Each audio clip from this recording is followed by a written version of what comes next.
الحمد لله. الحمد لله وكفى وسلام على عباده الذين اصطفى. أما بعد فأعوذ بالله من الشيطان الرجيم. بسم الله الرحمن الرحيم.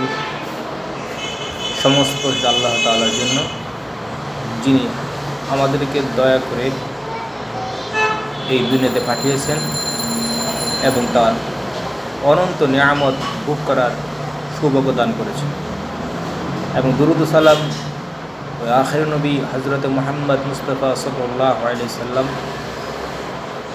তার উপর, তার পরিবারের উপরে এবং সমস্ত সাহাবায়ে কেরামের উপর।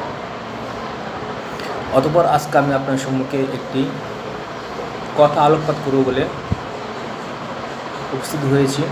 সেটা হলো, আমরা যারা মাদ্রাসায় স্কুলে লেখাপড়া করি, আমরা শিক্ষকরা সাধারণত যে একটা কাজ করে থাকি, যে ছেলেগুলো যদি কোনো অন্যায় করে থাকে বা ক্লাসে যে অনুপস্থিত থেকে থাকে, তাহলে তাদের শাস্তির স্বরূপ ব্যত্রাঘাত করা হয় কিংবা কখনও তাদের থেকে জরিমানা নেওয়া হয়। আজকের বিষয় হলো যে জরিমানা নেওয়া হয়, সেই টাকাটা কি শিক্ষকের কিংবা এই প্রতিষ্ঠানের কাজে ব্যয় করা বা শিক্ষককে নিয়ে নিজের কাজে খরচ করা, এর কতটুকু শরীয়সম্মত, এই ব্যাপারে দুটি কথা বলবো বলে আমি আপনার সম্মুখে এসেছি। ফতুয়া রহমানে যে কথা উল্লেখ করা হয়েছে যে একজন ছাত্র যদি কোনো কারণবশত কোনো অপরাধ করে থাকে, সে অপরাধের শাস্তি স্বরূপ তাকে যদি জরিমানা নেওয়া হয়, তাহলে সেই জরিমানার টাকাটা সে কোনো খাতে ব্যবহার করতে পারবে না।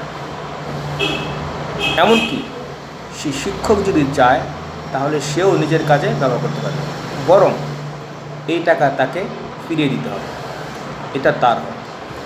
এই ব্যাপারে আমরা খুবই উদাসীন, কিন্তু আমাদের খেয়াল রাখতে হবে, এই জরিমানা যদি আমরা নেই, তাহলে এই জরিমানাটা কখনো আমাদের নিজের কাজে বা কোনো কাজে ব্যয় করা যাবে না।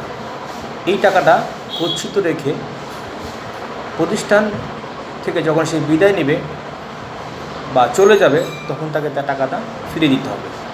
এটা ইসলামী শরিয়া কথা।